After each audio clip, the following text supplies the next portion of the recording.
اللہ اللہ اللہ اللہ کل ازواج کلہا، پاک ہے وہ ذات جس نے ہر چیز کے اندر جوڑا پیدا کر دیا۔ یہ قرآن مجید کی آیت وہ عورتیں اگر پڑھیں جو بے اولاد ہوتی ہیں، اللہ تعالیٰ اس کے سبب ان کو اولاد عطا فرما دیتے ہیں، یا وہ عورتیں جن کو رشتے نہیں ملتے، وہ اگر اس آیت کو پڑھ کے دعا مانگے اللہ تعالیٰ ان کو رشتے عطا فرما دیتے ہیں۔ سبحان الذی خلق الازواج کلہا، بس اتنا پڑھنا ہوتا ہے۔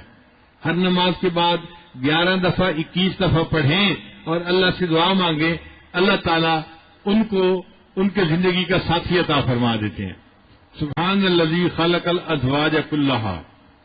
اور اگر اس پر لا الہ الا اللہ لا الہ الا اللہ لا الہ الا اللہ لا الہ الا اللہ لا الہ الا اللہ لا الہ الا اللہ لا الہ الا اللہ